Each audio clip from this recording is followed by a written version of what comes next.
Kozhikode medical കോളേജിൽ ഡോക്ടർമാരുടെ കുറവ് രോഗികളെ വലയ്ക്കുന്നു. അടിയന്തര ചികിത്സ തേടിയെത്തുന്നവർ വരെ മടങ്ങിപ്പോകേണ്ട ഗതികേടിലാണ്. മെഡിക്കൽ കോളേജിലെ പഠനത്തെയും ഇത് പ്രതികൂലമായി ബാധിച്ചു കഴിഞ്ഞു. ദിസ്ന സുരേഷ് ചേരുന്നു. ദിസ്ന, പറയൂ.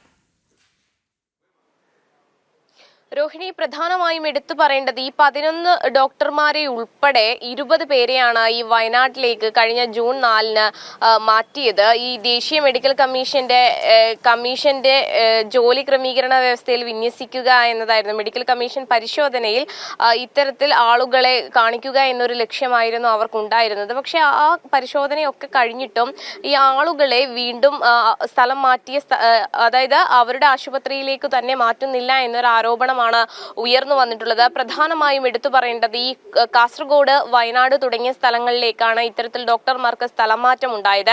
അതുകൊണ്ട് തന്നെ ഈ കോഴിക്കോട് മെഡിക്കൽ കോളേജിൽ വലിയ രീതിയിൽ ഡോക്ടർമാരുടെ കുറവ് വന്നിരിക്കുകയാണ്. ഇത് സാധാരണക്കാരായ രോഗികളെ വലിയ രീതിയിൽ ബാധിക്കുന്ന ഒരു അവസ്ഥയിലേക്ക് എത്തിയിരിക്കുന്നു.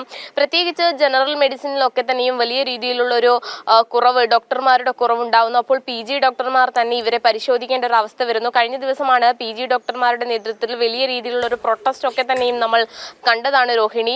ഇതിന് ശാശ്വതമായ പരിഹാരം ഉണ്ടാവണമെന്നത് തന്നെയാണ് ഡോക്ടർമാർ ആവശ്യപ്പെടുന്നത്. എന്തായാലും ഈ നിപ്പ ഉൾപ്പെടെ കൂടി വരുന്നൊരു സാഹചര്യമുണ്ട്. അതോടൊപ്പം തന്നെ കോഴിക്കോട് മെഡിക്കൽ കോളേജിന്റെ അവസ്ഥ അറിയാം. അതായത് ദൂരസ്ഥലത്തുനിന്ന്, അതായത് വയനാട്